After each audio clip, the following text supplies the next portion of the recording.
গত জুলাই মাসের 29 তারিখে দিল্লির তালকোটরা স্টেডিয়ামে ভারতবর্ষের শ্রমিক এবং কৃষক আন্দোলনের শীর্ষ নেতৃত্বরা তারা এক কনভেনশনের মাধ্যমে আগামীকালের এই আইন অমান্য এবং জেল ভরো কর্মসূচির আহ্বান করেছে। আমাদের রাজ্যে 25টা জায়গায় কলকাতার রানী রাসমণি রোড সহ আমাদের দক্ষিণ 24 পরগনার ডায়মন্ড হারবারে আমাদের এই কর্মসূচি পালিত হবে।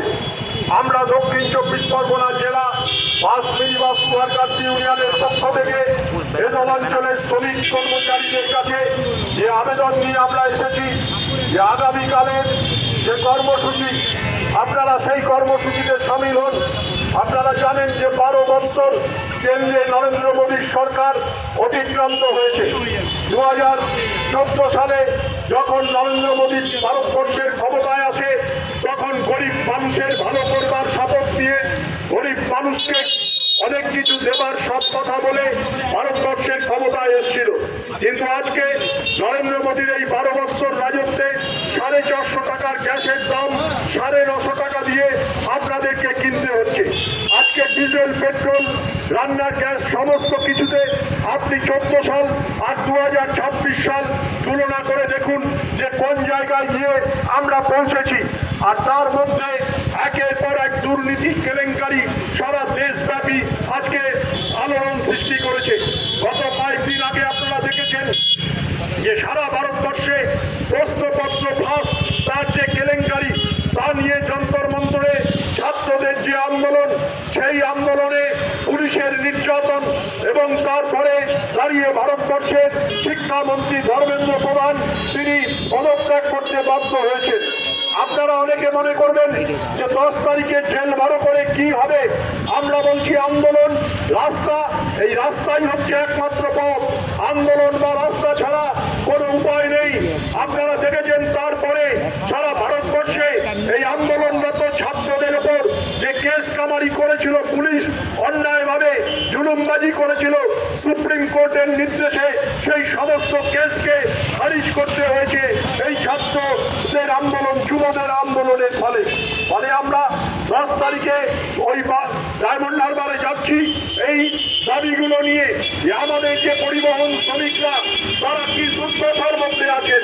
নরেন্দ্র মোদী শ্রম কোড লাগু করেছেন, বলছেন যে 8 ঘন্টা কাজ চালু হবে শ্রম কোডের মাধ্যমে। একজন প্রাইভেট বাসের শ্রমিক উদয়স্ত পরিশ্রম করেন, ভোর 5টা থেকে 4টে থেকে রাত্রি 12টা অবধি খাটেন। কোথায় তাদের তো 8 ঘন্টা কাজের দাবি তা প্রতিষ্ঠিত হচ্ছে না, তাদের তো কোনো কাজের স্থায়ীকরণ হচ্ছে না, তাদের তো ন্যূনতম মজুরি তা লাগু হচ্ছে না। আমরা এই ন্যূনতম মজুরি 26,000 টাকা মাসে তার দাবিতে আমরা আন্দোলন করছি। আমরা বরাবর বলেছি প্রাইভেট বাস মিনি বাস এই শ্রমিকরা হচ্ছে সবচাইতে নিষ্পেষিত। আর আমাদের রাজ্যে মমতা ব্যানার্জির সরকার 15 বৎসরে এই ইন্ডাস্ট্রিটাকে আরো শেষ করে দিয়েছে, লুটে পুটে খেয়েছে।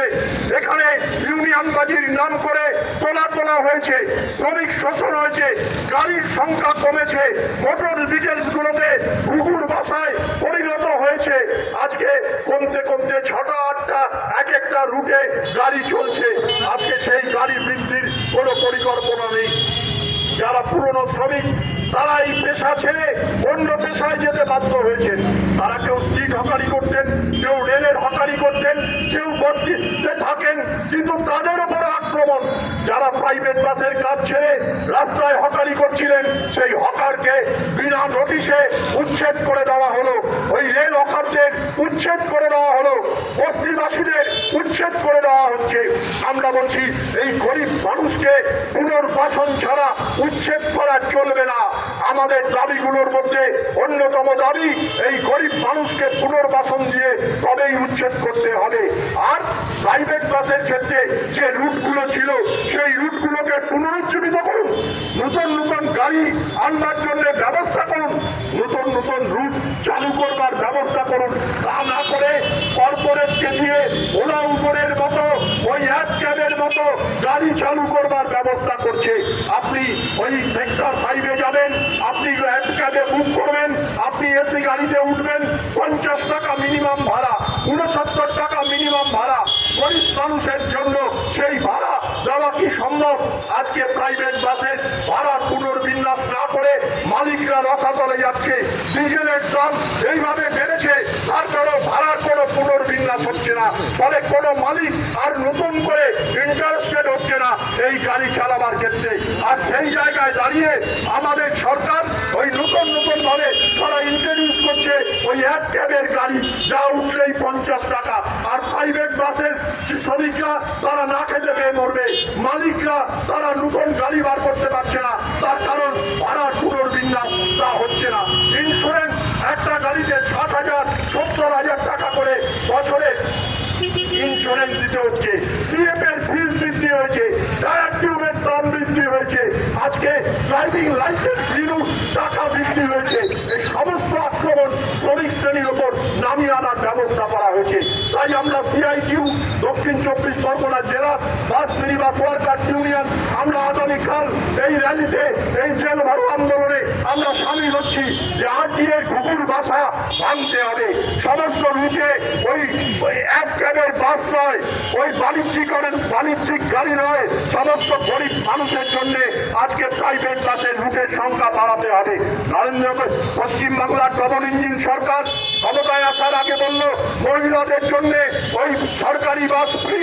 আপনারা দেখলেন যে প্রথম কিছুদিন 1 মাস সরকারি বাস ফ্রি হলো, এখন জানতো মহিলারা সরকারি বাসে ফ্রিতে উঠতে পারবেন? সরকারি বাস তাদের জন্য ফ্রি আছে? নেই। সেই ব্যবস্থা তুলে দেওয়া হচ্ছে। বিডিও অফিস থেকে পিঙ্ক কার্ড আনতে হবে, তার খেয়ে দিয়ে কাজ করেছে লাইন দিয়ে বিডিও অফিসে পিঙ্ক কার্ড, অর্থাৎ ওটা ছিল গিমিক, ওটা ছিল চটকদারি শুভেন্দু অধিকারী, যেমন অন্নপূর্ণা ভান্ডারের চমক ছিল।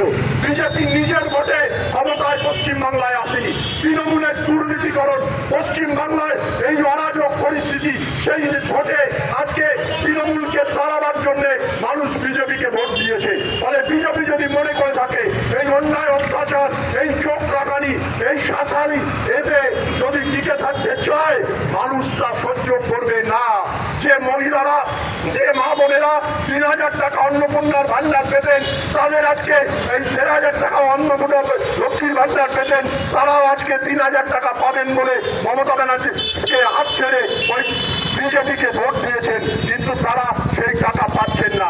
একবার ভেবে দেখুন, 14 মের পরে এই অগাস্ট মাস পর্যন্ত একটা সরকারের বিরুদ্ধে আমরা রাস্তায় নেমে আন্দোলন সেভাবে করতে চাইনি, কিন্তু এই সরকার যে 1 থেকে বাধ্য করেছে আমাদের আন্দোলন করতে, যেভাবে হকারদের উচ্ছেদ করেছে, যেভাবে নারী নির্যাতন হচ্ছে, যেভাবে বিভিন্ন জায়গায় মহিলাদের উপর অত্যাচার হচ্ছে, যেভাবে মানুষকে বিনা বিচারে আটক করবার ব্যবস্থা করছে, আপনারা দেখছেন যে ওই চোর জোচ্চোর তারা সব ছাড়া পেয়ে যাচ্ছে। তারা ভালো তৃণমূল, তারা ওয়াশিং মেশিনে ভালো তৃণমূল হয়ে নরেন্দ্র মোদীর সঙ্গে মিটিং করছে। এই নরেন্দ্র মোদী, অমিত শাহরা বলে গেছিলেন যে সমস্ত চোরদের ছেলে পড়া হবে, তাদেরকে সব দলে ঢুকিয়ে নিচ্ছেন। আর গরিব মানুষ যারা বামপন্থীদের হয়ে আন্দোলন করছেন, যারা নারী নির্যাতনের বিরুদ্ধে আন্দোলন করছেন, সেই লায়েক আলী জেলের অভ্যন্তরে করছেন, তাকে জেল খাটানো হচ্ছে। অথচ অভিষেক ব্যানার্জির কিছু হচ্ছে না। অথচ তৃণমূলের অন্যান্য কোটি কোটি টাকার সম্পত্তি যারা বানিয়েছে, ওই বীরভূমের টুলু মণ্ডল, তাকে বিদেশে পাঠিয়ে দিয়ে তারপর তার হাজার হাজার কোটি টাকার তদন্ত হচ্ছে। ফলে আমরা নির্বাচনের আগে বলেছিলাম যে তৃণমূল আর বিজেপি একটাও, এটা কয়েনের অফিস আর অফিস। আমাদের বামফ্রন্টের প্রাক্তন নেতা মন্ত্রী কমরেড সূর্যকান্ত মিশ্র বলেছিল তৃণমূল 5টা আসন কম পেলে 5 দিনও টিকবে না দলটা। আজকে সমস্ত তৃণমূল বিজেপি হয়ে গিয়েছে, বিজেপি তৃণমূলীকরণ হচ্ছে। এর বিরুদ্ধে দাঁড়িয়ে শ্রমিক শ্রেণীকে ঐক্যবদ্ধ লড়াই করতে হবে। সেই ঐক্যবদ্ধ লড়াই সংগ্রামের জন্য আগামীকাল আমরা জেল ভরো আন্দোলনে যাব। আমি আপনাদের অনুরোধ করছি, যারা এখানকার প্রাইভেট বাস শ্রমিকরা আছেন, যে এর আগেও সরকারটা 15 বছর দেখেছেন, 15 বছরের তৃণমূলের ইউনিয়নবাজি দেখেছেন, আর এখন যারা নতুন ভাবে আবার ইউনিয়নবাজি করতে আসছেন, এরা কিছু বোঝে না। শ্রমিকের দরদ, শ্রমিকের জন্য লেগে পড়ে থাকা, শ্রমিকের পাশে দাঁড়ানো, সেই কাজ একমাত্র বামফ্রন্ট সিআইটিউই করতে পারে। তাই ঐক্যবদ্ধভাবে এই আন্দোলন গড়ে তুলুন। আগামীকাল বেলা 1টায় ডায়মন্ড হারবারে জেল ভরো আন্দোলনে সামিল হন। ইনকলাব জিন্দাবাদ, সিআইটিউ জিন্দাবাদ, দক্ষিণ 24 পরগনা জেলা বাস মিনিবাস ওয়ার্কার্স ইউনিয়ন জিন্দাবাদ।